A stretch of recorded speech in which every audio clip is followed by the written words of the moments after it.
I want to suggest that the collapse of an authentic liturgical piety is very much rooted in taking sacred scripture out of its sacral context. What are your thoughts on that? I wish I were a cheerleader with pom-poms to give you a shout out. I mean, I've not heard anybody put it that way except for me. You put it better than I do. Praise be Jesus Christ. This is Father Robert McTague of the Society of Jesus, your daily host for the Catholic Current, where we bring Christ to the world and the world to Christ. You're listening to us from the Station of the Cross Studios, your local radio station, and the iCatholic Radio mobile app, where we proclaim the fullness of truth with clarity and charity. As always, let's start with prayer. In the name of the Father, Son, and the Holy Spirit. Almighty God, through the intercession of St. Ignatius Loyola, we ask that you pour forth your Holy Spirit upon us, a spirit of discernment, that we might hear your voice and obey your command. In the name of the Father, Son, and the Holy Spirit. Well, friends, 9/11 has come and gone yet again. It's actually come and gone more times than you realized. I want to talk to you about Jihad and Afghanistan in a historical context, and also in light of ongoing Christian persecution. My returning guest is an expert guest. He's a widely published author, public speaker, a specialist in Middle East and Islam. Raymond Ibrahim, welcome back to the Catholic Current. Hello, Father McTague. Very good to be with you again. Thanks.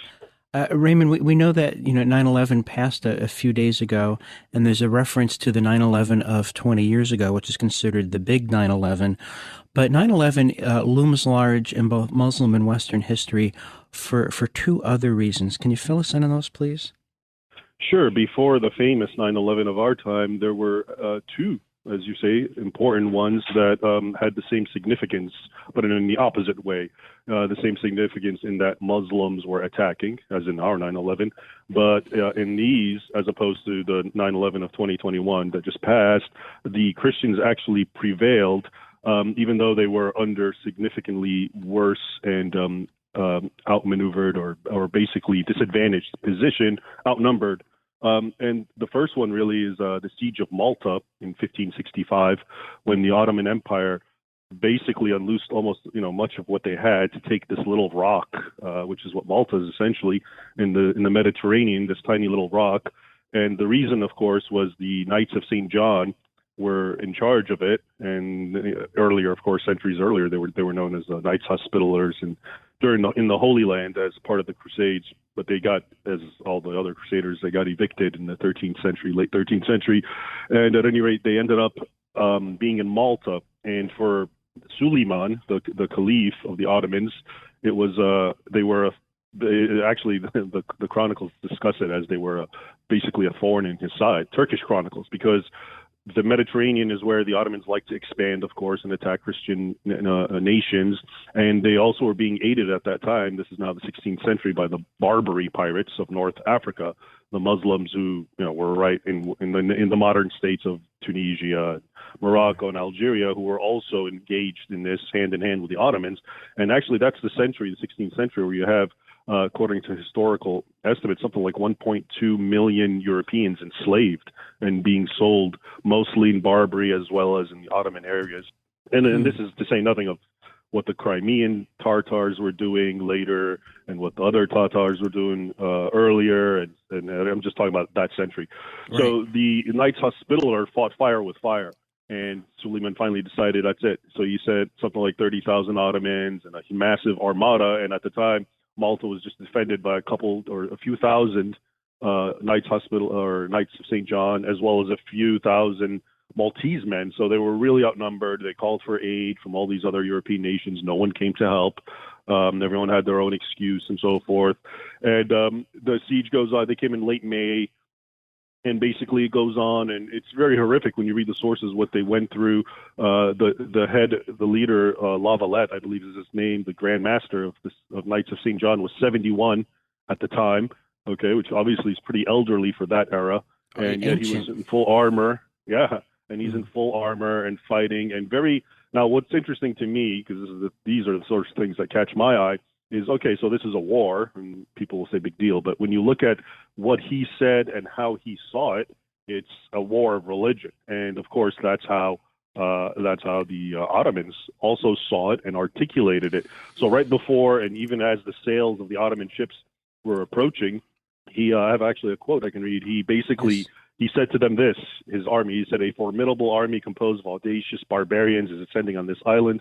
These people, my brothers, are the enemies of Jesus Christ. Today is a question of the defense of our faith as to whether the book of the evangelist, the gospel, is to be superseded by that of the Quran. God on this occasion demands of us our lives already vowed to his service. Happy will those be who first consummate this sacrifice." Okay, so this is, and we can probably talk about this later, but just I quote this also to give you an idea of I'm comparing and contrasting the leadership of that 9/11 with our 9/11. Okay, Right. so this is how this man responded. At any rate, the Muslims came, and it was a massive siege, and it was actually up until that point in history, it was the largest bombardment of one locale at any one time, something like 300,000 or 130,000 cannonballs were launched, and they took St. Elmo. It was the first fortress that they wanted to take, and after they took it, and just again to underscore the religious hostility and whatnot, they actually took the 1,500 defenders of the knights, hung them upside down from iron rings, opened their heads opened their chest, and pulled their hearts out, and took several of them and crucified them on crosses, once again, underscoring the religious aspect, and set them adrift in a nearby river to demoralize the other defenders, including Lavalette. But it didn't work. He again gave a very thundering and defiant speech to his Christians and beheaded all the Muslim prisoners they had and shot their heads to the Muslim camp in catapults. Oh.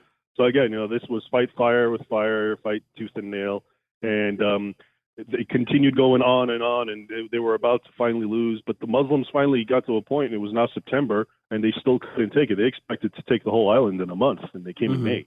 And then on September 11th, during a very desperate fight, finally a Sicilian relief force of some 10,000 soldiers, which was huge. Still, they were still outnumbered by the Ottomans, came, and then on September 11th, the Ottomans fled. And that was actually a well-known date for that, and it was celebrated. So as you can see, it's very similar to us. It's an Islamic attack, but in this case, a weak Maltese force led by Knights of St. John prevailed. And briefly to mention, the other one, of course, is a more famous one, is the Siege of Vienna, where now you had 300,000 Muslims, Turks again, surrounding the city of Vienna. In an attempt, if they would have taken it, they would have been easily able to get into the rest of Western Europe and to Rome, actually, which was the next destination and long coveted target, right. Rome, being right. With Constantinople, of course. And again, you had a man like the Pole, King Sobieski, come, famous Catholic, of course, with his force and other forces, Germans and Austrians and whatnot. But he led the charge, and his men really spearheaded it. And they fought on September 11th on the night. It's actually very dramatic because Vienna had been besieged for a few months and it was about to capitulate, and there was plague and dysentery and all the pestilence running amok inside the city as usual. And they were finally on their final extremity. And on September 11th, before they finally submitted, they saw in the night sky a hail of fireworks, signifying that Sobieski and the rest of the relief force had come. And they were up in a mountain. And then on September 12th, they descended and clashed with the Turks. And once again, outnumbered, the Christians were, but they won. And it was again that was of course a much more famous victory for Christendom than even Malta. But again, it's the same dynamics that you see, and not just the dates, but outnumbered Christians. They're on the defensive, the Muslims are on the offensive, and the Christians prevail. And what's at stake? This isn't just a war of economics or conquest or territory. It's about spiritual matters, whether the gospel will be heard again, whether the cross will ever be seen again, whether the name of Christ will be spoken again, whether the sacraments are offered again. The Christian West at that time saw that they were under an existential threat, and they had an obligation before God to respond to the utmost. Now, it seems to me in our present political context in the West, dominated by postmodernists who can't figure out why anyone ever takes anything seriously, the motives for fighting, for resisting, for defending, they're not there in the same way anymore, are they? Not at all, and that's actually the point. They had something, these men that I'm talking about, both in Vienna and in Malta, they were fighting for their faith, and they made that very clear. I gave you a little quote from the Grand Master of the Knights of St. John, but Sobieski said the same exact thing. Right before battle, they had a mass and they discussed how they were defending their way of life and their faith and their family, et cetera, et cetera. But today, as you say, in this sort of postmodern context, what exactly are we fighting for? And, you have, maybe half of the country or half of the West who are, let's say, nominal Christians or whatever the case may be, who are siding and rooting for the Muslims. And to me, that's just a reflection of just how utterly, confused and not knowing what this is even about. Because now instead of just going by what, the enemy says, which is I'm doing this because my faith requires it, which is, of course, what they said then and what they say now. Right. If you pay attention, of course, much of what they say now is suppressed and hidden and so forth. But I read Arabic. I've watched it. I follow Arabic media. So it's very, very open. Nothing has changed from that end. What has changed in this end is, everything we do now is basically sort of a materialistic paradigm. There's no more metaphysical aspect or anything like that. It's just so everything they do, it's because of territory, grievances, economics. Let's take that up in the next segment when we talk about the contemporary context. Friends, when we come back, we're going to continue our conversation with our expert guest, Raymond Ibrahim. We're talking about Afghanistan, 9/11, then and now. The next segment, we're going to talk about what's the difference between 2001 and 2021. Our rallying cry here at the Catholic Current is Christus Mundo, Mundus Christo, bringing Christ to the world and the world to Christ. Let's do it together. We'll be right back. Stay with us.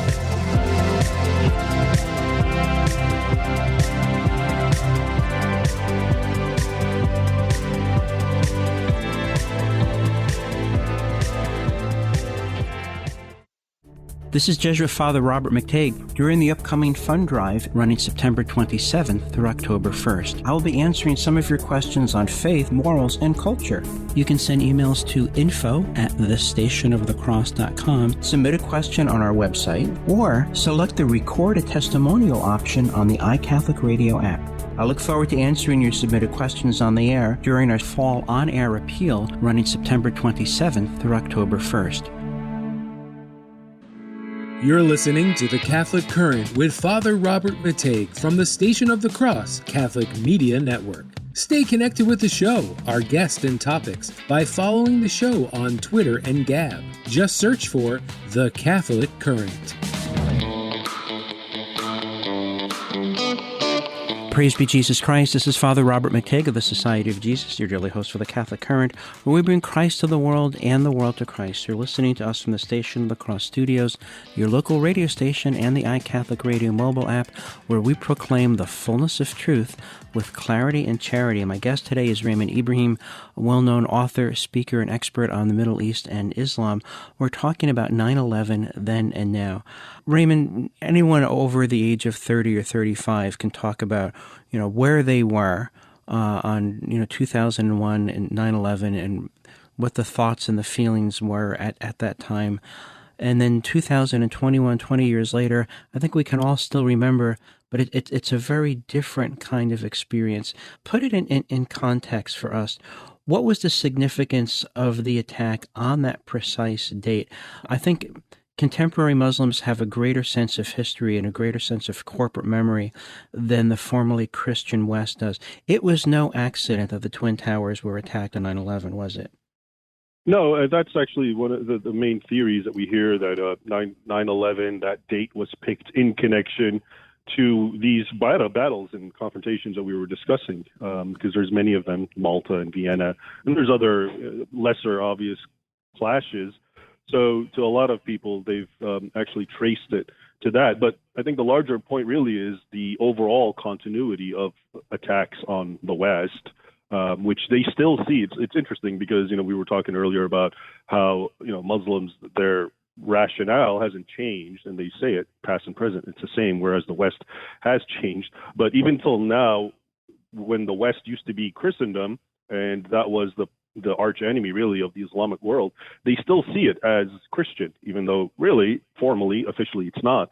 And this is actually creating problems because whenever America does anything, a lot of Muslims will attack Christians in their midst as a form of collective punishment. Even though those Christians have nothing to do with it, and America, if it finds out, formally doesn't do anything about it. But so the continuum of these attacks has not changed. The logic, the rationale has not changed. It's all really on our side. Everything has changed. Whereas men like Lavalette and Sobieski, and we can go all the way beyond this to the beginning in the 7th century, 8th century, and people like St. John of Damascus and what they wrote about Islam and how they saw it. You have an unwavering continuity in the West as well of what Islam is, and it's essentially a violent, hostile force to Christian teachings. I mean, we forget. People like to highlight the Quran and say there's the Quran speaks well of the people of the book, where it does in some verses. Of course, we don't mention the other ones where Christians are actually attacked by name for believing in the Trinity, which is of course a fundamental aspect of Christianity, and for believing that Jesus was the Son of God and that he was crucified and resurrected. So all these fundamental principles of Christianity are openly and formally attacked by Allah in the Quran, which of course is understood to be Allah's words. And so you can imagine why from one side, from the Islamic side, there has been this unwavering hostility that only dissipated historically when the exigencies or the vicissitudes of time made it such that Muslims could not attack. Or to put it differently, there was never a time when a Western polity, an Islamic polity, could attack and annex and absorb its neighbor, a non-Muslim neighbor, and it didn't, except because it couldn't, physically couldn't. And that's really much of what's happening today as well. Saudi Arabia doesn't declare jihad on America, not because it goes against its religion, but because it would be suicide. Right. And so I think but to so many people in the West, all of this is lost. All of this makes no sense.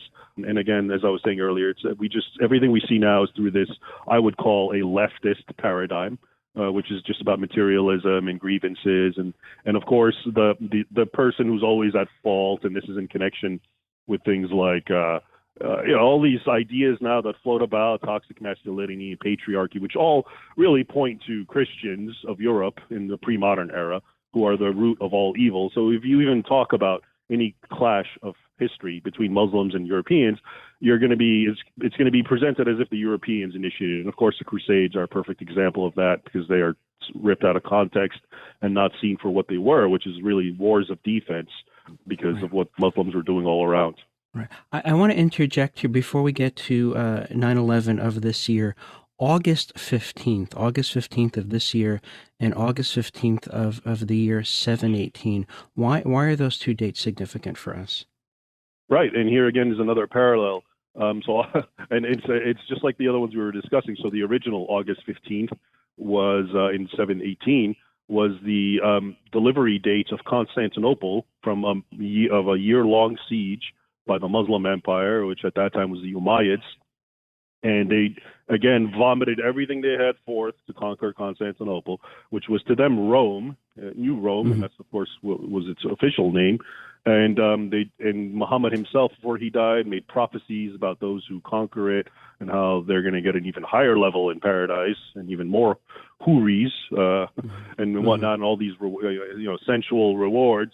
So they came and they put it to siege, and it's a very long story, of course.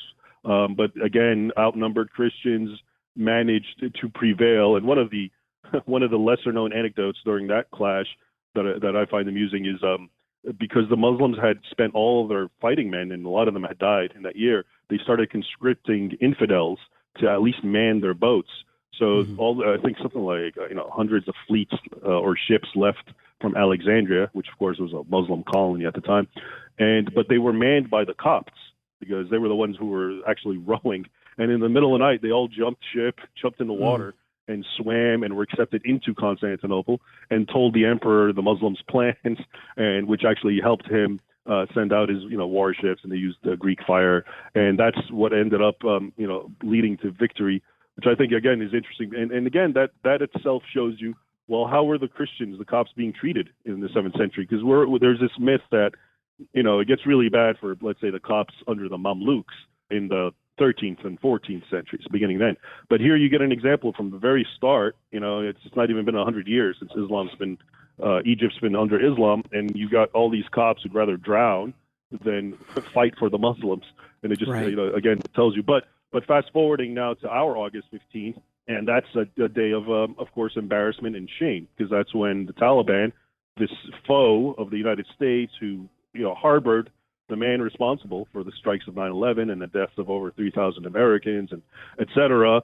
And after America spends trillions and I don't know how many thousands of dead soldiers and many more wounded and their lives ruined, what we do is the Taliban is not only back in power, but they have billions of dollars worth of weapons in their hands. Okay, and again, what it needs to underscore that in the past, the Christians in Constantinople were the ones who were outnumbered and weaker, and yet because of their stalwart defiance, they actually managed to win. Whereas here, you got the most powerful nation in the world, the United States, militarily, economically, in every way possible, and it can't beat a bunch of goat herders and mountain dwellers. And again, I think all of this goes back to the will versus the way. This is the dichotomy I see. If you have the will, but you don't have the way, you can still win. But if you have the way but no will, then you'll very easily succumb. And I think that's the lesson of the past and the present. So bring us now to September 11th this year. The narrative I was told was that we were going to be fully out of Afghanistan, and then the United States could do a victory lap of mission accomplished. That we don't have any troops there anymore, and that somehow we won the war and we won the peace. I'm told that was the anticipated narrative. It didn't work out that way, obviously. It turned out to be a great embarrassment for the West and for the United States in particular, our allies. We've left people behind, etc. How does this turn of events, how is that likely to be perceived in the Muslim world at large? Well, everyone is naturally and correctly, not everyone, but people who have half a brain are able to say that this is obviously emboldening Muslims, enthusing them to no end. It's seen as a paradigm. Yes, you see jihad actually lasts, and if you persevere, you win, and so forth. And I think a lot of people in the West can intuitively understand that. But what I find interesting is, starting actually on August 15th, I've been watching, as I mentioned, the Arabic language videos of these sheikhs and clerics and ulama speaking about the significance of that date and what happened. And I find it interesting because they connect it to the Quran. Okay, and if I was a Muslim and I believed in the Quran, I would actually think what happened has a prophetic nature. And I'll just give you a few Quran verses that they quote. Okay, so for example, Quran 5:35, it basically says, "O believers, be mindful of Allah and seek what brings you closer to Him and perform jihad, etc., etc." But here are the more interesting ones. Okay, so quote, "We will certainly test you until we learn who among you are the true mujahideen," which means jihadists, "who remain steadfast and patient." Okay, and that's 47:31. And then there's also, "Do you think you will enter paradise without Allah proving which of you truly performed jihad for His cause and patiently endured?" And then there's another verse, 3:200. "O believers, patiently endure, persevere, stand on guard, and be mindful, and you will be successful." So all these verses are now being cited as proof that all you have to do, even if you're outnumbered and weaker, such as the Taliban, is just keep performing jihad. And if you do that, no matter and you have patience, so that's the key thing, patience, then you will win. But it's even more ironic because they've even found Quran verses that would almost seem to be talking about the U.S.'s defeat and humiliation. And so one of the verses that they've been quoting is Quran 8:36, and it goes as follows, I quote, "Surely the infidels spend their wealth to prevent others from the way of Allah," which basically means jihad, sabil Allah. "They will continue to spend to the point of regret. Then they will be defeated, and the infidels will be driven into hell." And now they're using this verse to say, see how many trillions the U.S.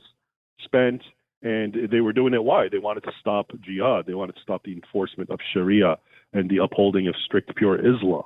And now they spent to the point of regret, to quote the Quran, and they will be defeated, and the infidels will be driven into hell. So it's amazing because people don't understand that, of course, it's emboldening and enthusing Muslims, but it actually is supporting and breathing life in the Quran to many Muslims. And they're actually citing these verses to say, so the grand lesson to Muslims is you always do jihad and you just have to persevere. So I expect what we're going to see from this is a renewed and unwavering commitment to the idea of jihad in the foreseeable future. And this doesn't mean just violent jihad. People always think that violent, which is terrorism in modern parlance in the West, but it's not. That's not really the most dangerous form. The most dangerous form is the very quiet, subtle jihad that is, works hand in hand really with what you see with the so-called left, which it deals with, subverting how people think in mass propaganda, anti-Western propaganda, pro-Islamic propaganda, financial shenanigans, and using charity to fund the jihad, and et cetera, et cetera. So I expect to see a lot of that, because the grand lesson of August 15 is if you persevere, no matter how weak you are or how outnumbered you are in the jihad, you'll defeat even the greatest and most powerful infidel. Well, a lot of battles are run on the basis of morale. I think we need to recall that lesson. Friends, we come back. We're going to continue our conversation with Raymond Ibrahim. We're talking about 9/11 in Afghanistan in context. We're talking about the aftermath of the collapse of Afghanistan in 2021 and the persecution that is likely to follow. After the broadcast today, go to thestationofthecross.com, get our resources list, download our audio as podcast. Let's take this conversation around the world. We'll be right back. Stay with us.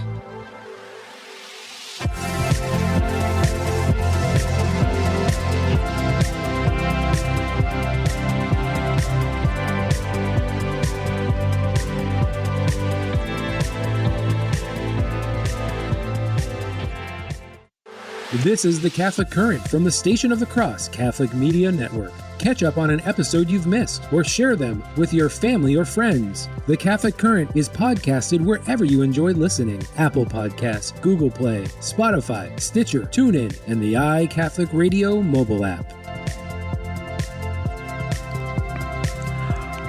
Praise be Jesus Christ. This is Father Robert McTague of the Society of Jesus, your daily host for the Catholic Current, where we bring Christ to the world and the world to Christ. You're listening to us from the Station of the Cross Studios, your local radio station, and the iCatholic Radio mobile app, where we proclaim the fullness of truth with clarity and charity. My guest today is Raymond Ibrahim, well-known author, speaker, and expert on Middle East and Islam issues. We're talking about 9/11 and its aftermath.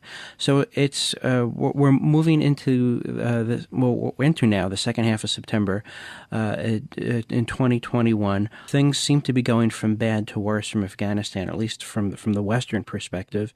What's been happening? What has the Taliban been doing to let people know that there's a new sheriff in town?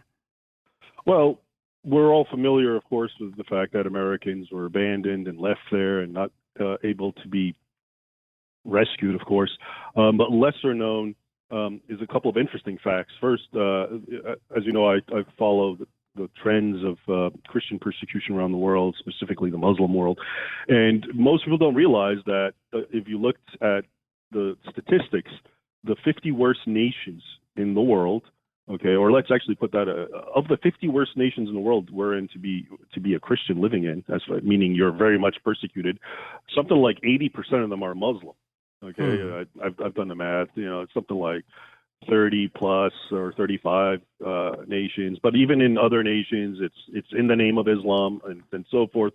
At any rate, and in the top 10 where it's really bad, it's again something like 8 out of 10. I think the only two that are in there are North Korea and India, and then the rest are Islamic nations. What's interesting is Afghanistan is actually the worst of all Muslim nations, and the second worst in the entire world, right after Afghanistan. North Korea, which is the first worst, Sure. And Afghanistan is number 2. Okay. And what I find amusing, not amusing, but really telling, is that it got to that level, being the worst Muslim nation, second worst in the world, precisely when the United States was there. It was already bad. This is not to say that before 9/11, 2001, all that. It was obviously very bad and in the top 10.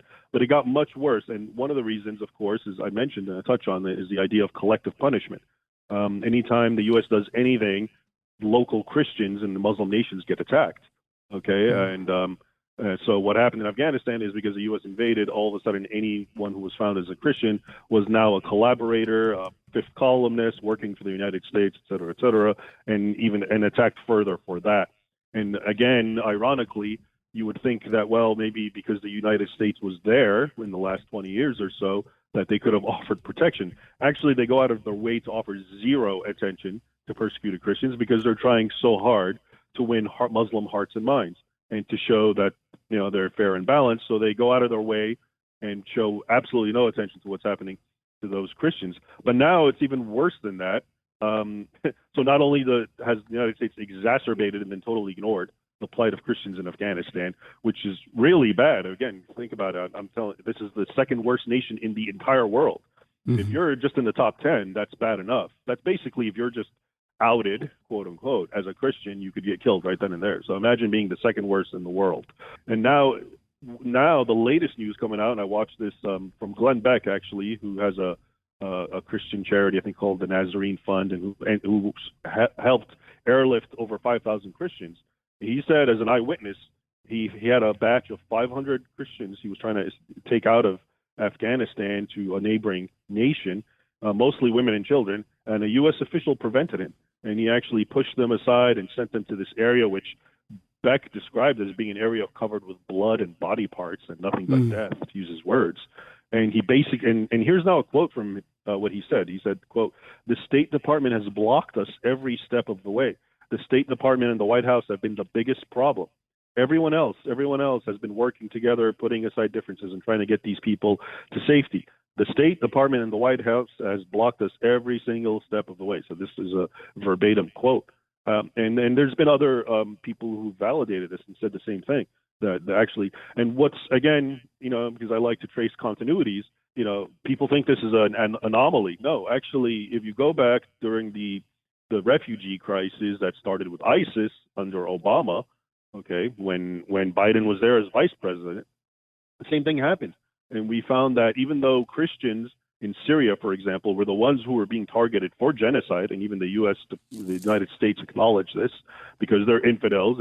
ISIS wasn't attacking Sunni Muslims because ISIS is a Sunni organization, so it didn't kill. But it ended up something like 99% of all the Syrians that came into the United States were Sunni Muslims, who by definition were not even being targeted or attacked by ISIS. And under half of 1% were Christian, even though Syria was 10% at least Christian. And it's only 75% Sunni. So look at the disparity. And all sorts of, and there was all sorts of evidence that came out that this was intentional. And, there's, I remember, because I read this recently, and there was an actual lawsuit about this, and et cetera, et cetera. So, and I've seen this also in the UK, where refugees come and all of a sudden it's the Christians who get pushed out. So it's interesting, and I think Americans should be wise to what's happening. It's not just apathy. Apathy is one thing, and that's certainly there, but it's an almost willful, active attempt to keep Christians who are openly being persecuted and for genocide because of their religion, to just keep them out and make sure that, and as Beck said, he said that he was trying to even get them, he's not trying to get them to America, these Christians from Afghanistan, he's trying to get them anywhere in that local region. And it's his own money through, charities and funds. And the United States, he said he was going to send a batch of Christians to Macedonia.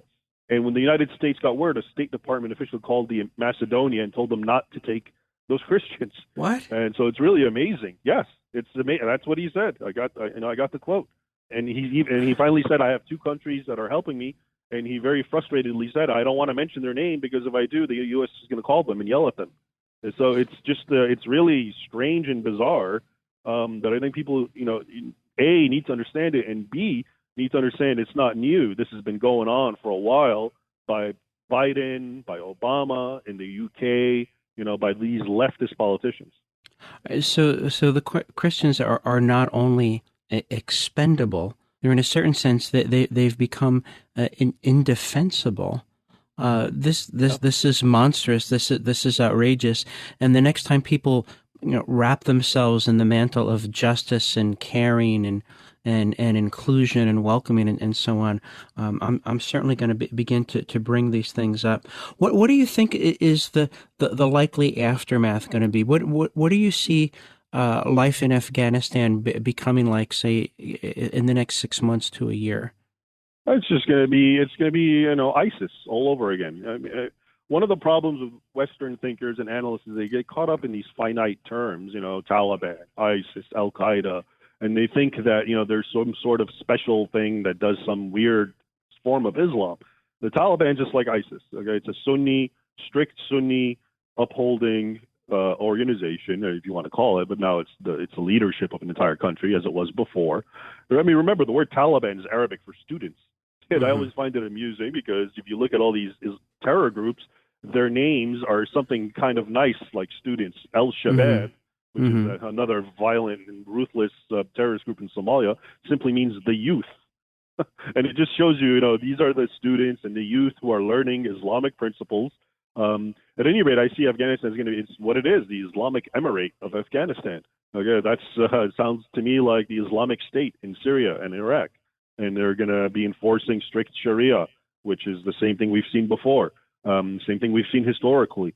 So I think that's definitely that's what you're going to see, and because there's nothing to stop them now, and they're more powerful than ever. And I understand the U.S. is still giving them aid, on top of the billions of weapons that they left with them. So you're going to have a very powerful Islamic State in Afghanistan. And it's going to do what it always does, including an increase in persecuting Christians, spilling over into other nations, and expanding, and so forth. And it's pretty lamentable that that's the end product of 20 years of war and money, blood, and treasure spent by the United States. Friends, my guest today is Raymond Ibrahim, a well-known author, public speaker, and expert on Middle East and Islam. Raymond, let's speculate at least a little bit. If you're in the leadership in Iran, and you're seeing this, what are you thinking? Everyone's learning, and I would even argue non-Muslims, any non-Muslim enemy, potential enemy of the United States, be that China or whoever, is learning that all you have to do is, stick to your guns and persevere in your ways, and it will pay off. So that's all they've learned, and which basically means also that you have a very indecisive, kind of weak-willed leadership in the United States. That's just, anything. And I would argue it's not even just the leadership, it's the populace, because in many ways the leadership reacts to the populace. A lot of people wanted out of Afghanistan, and I don't argue that. I don't think the United States Army should have even stayed. I think we had a purpose, which was to go there and, to oust the Taliban and Al-Qaeda and so forth. But the mistake was staying there and thinking you're going to import the Western way of life, and you're going to bring democracy, and you're going to bring liberalism, and you're going to bring gender studies, and you're going to bring rainbow flags. And all of that obviously just it's estranged Afghanis because they're very much set in their culture, which is based on their religion. So, but the lesson again is that, the United States is going to give up and it's going to capitulate. And all you have to do, even if you're just a small band of guerrilla fighters, is maintain, in the parlance of Islam, jihad. And of course, it'll come through. And as I said, it's amazing that the Quran itself has verses that validate all that's happening, and that's what you're hearing throughout the Islamic world. You're not just getting people saying, "Oh, look how weak the United States is." They're drawing a parallel between American action and the Quran, as in that verse I read to you about how the infidels will spend all their wealth, but if you persevere, they will be broken and go to hell. And so that it's giving so much life now and a renewed commitment to the teachings of the Quran. Raymond, what is necessary for the West? I mean, there was a time where the West called itself Christendom, and I may be answering my own question. The West called itself Christendom. It thought it had something worth preserving, worth something handing on, worth strenuously defending and strenuously promoting. I don't see that in the contemporary West today. What's missing? What happened between the siege of Malta 600 years ago and today? What did they have then that we don't have now? I think what we have today is a loss of faith, which is what they had. And faith in something higher than you, faith in something nobler than you, faith in something better than you, i.e. God. Mm-hmm. And, the whole package that comes with it. Today, the self is promoted, and, you have subjectivity instead of objectivity. Whatever you want to believe, you can believe. Whatever in such a context, what's there to fight for? Life becomes just one big morass of hedonism, and as long as I got mine, whatever hedonism is today, I think it's just sitting and watching Netflix and eating and whatever. Then why do I want to bother? Why would I fight? What's there to fight for? Who cares? So I think that's the prevailing attitude today, really, even if it's subconscious.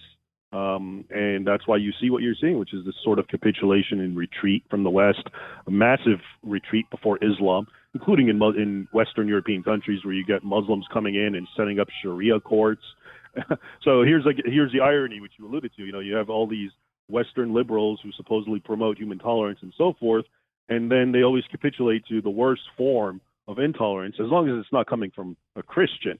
Okay, and you can see it's in everywhere. Like now you have where we celebrate a man who calls himself a woman defeating women in sports because he's a man and he's stronger. And the left, instead of saying how terrible that is, because now women, who the left was supposed to be promoting through feminism, are being beaten by men. But as long as that man says he's a woman, then that's something to be celebrated. And right. so there's just mass. Unless the man wants to talk about Islam, actually, he wants to talk about abortion, and then all bets are off. Friends, when we come back, exactly. We're going to continue our conversation with Raymond Ibrahim. We're talking about Islam, Afghanistan, and the many anniversaries of 9/11. After the broadcast today, go to thestationofthecross.com, get our resources list, download our audio as podcast. Everything you need to keep the conversation going among your family and friends, we bring to you. Be part of the conversation. Follow what we're following by following us on Gab. That's gab.com. Our station is The Catholic Current. We'll be back in 2 minutes. Stay with us.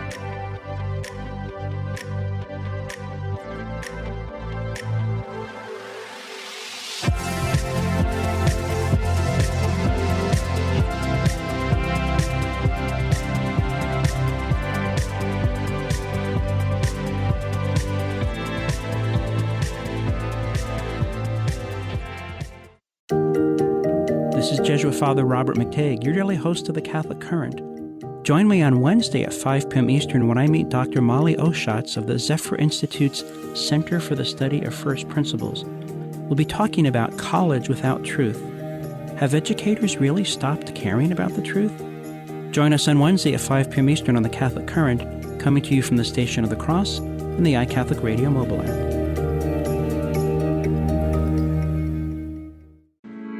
After today's broadcast, go to the Catholic Current show page on thestationofthecross.com for info on today's guests, the show resource links, and to sign up for our weekly email of upcoming shows.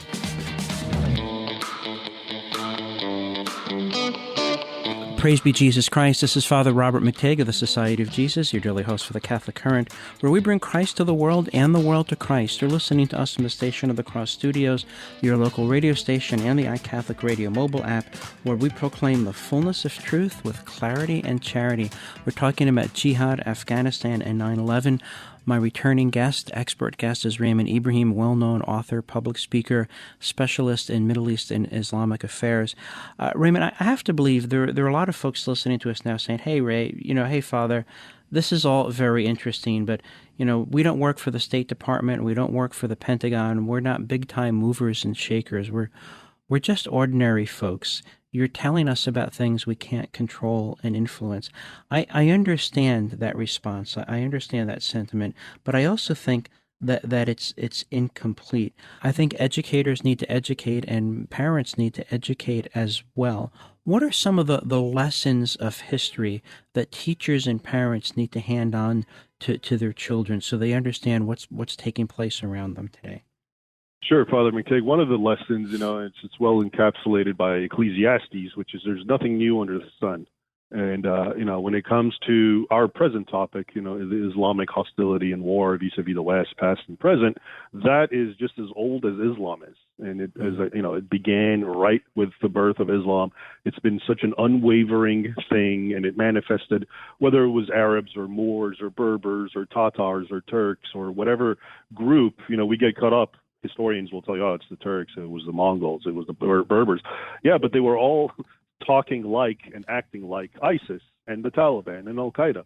That was the idea. So we need to definitely start understanding that Islam, this is what Islam has been doing. This is what is its teachings in the Quran, in the life of Muhammad. This is all it is.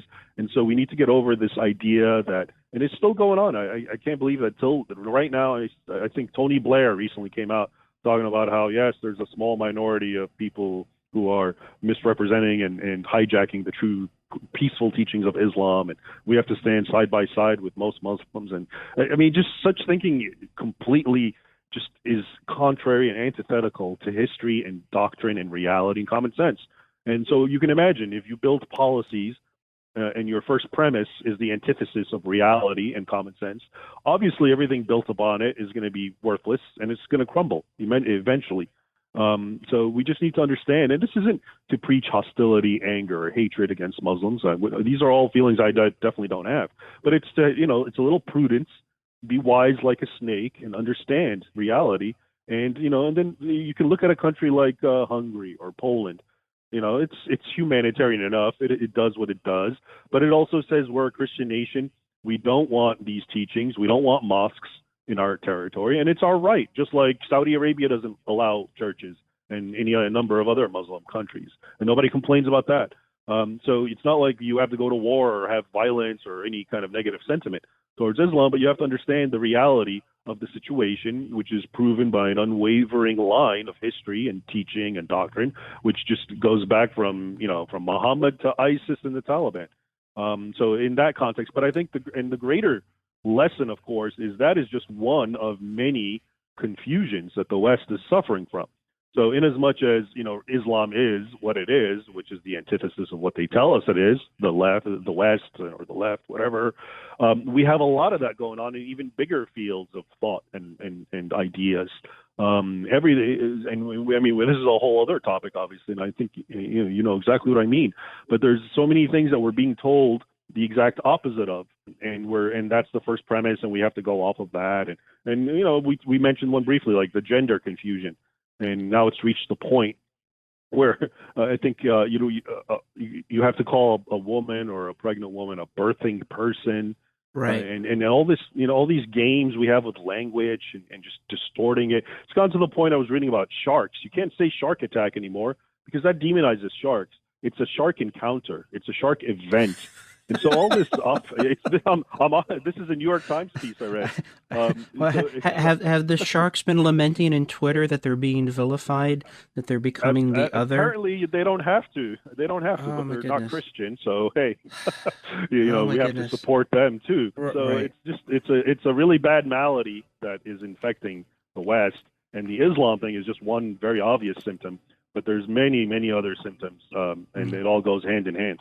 Raymond, I want to let's speak specifically as Christians. We've been talking a lot about history. The head of the Knights of Malta defending the island against insurmountable odds. One of the questions I ask is, what kind of sermons did he hear? How often did he pray the Rosary? How often did he go to confession? Did he receive Holy Communion on his knees?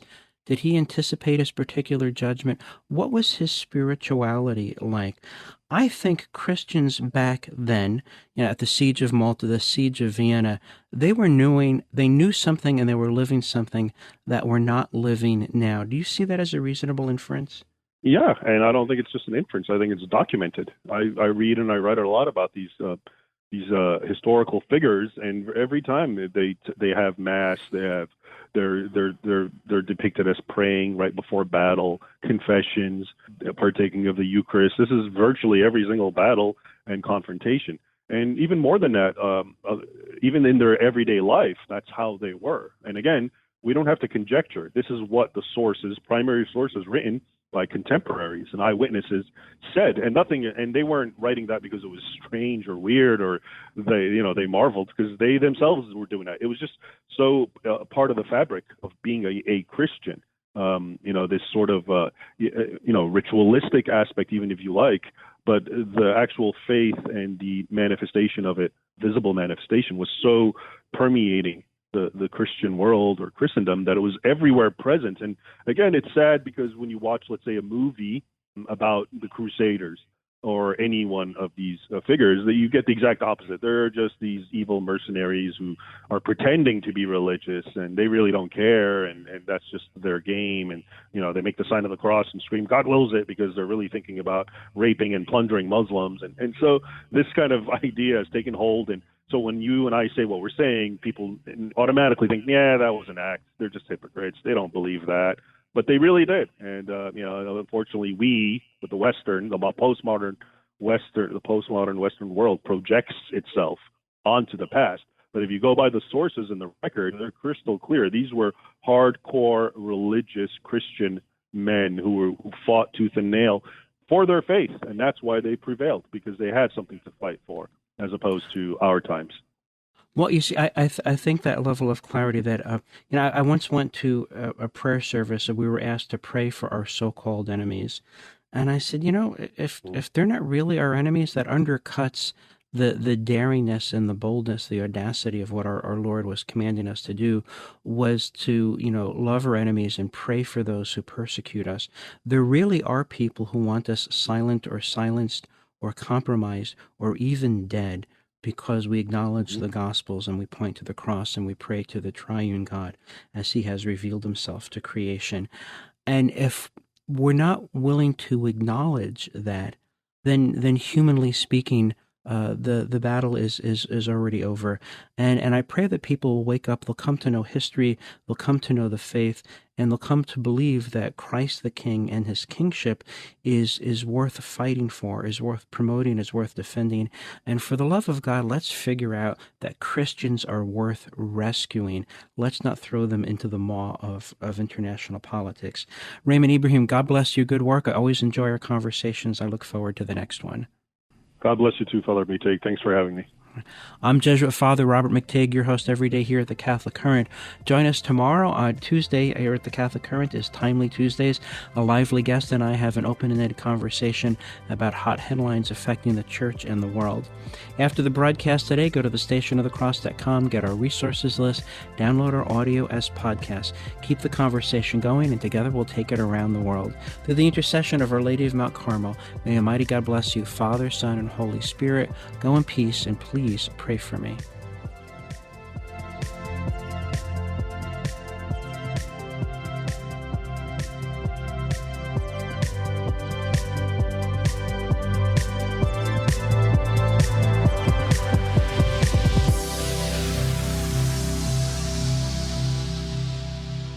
Thank you for listening to this podcast brought to you by thestationofthecross.com, a listener-funded nonprofit organization. Please prayerfully consider donating at thestationofthecross.com by calling 1-877-888-6279 or through our free iCatholic Radio mobile app.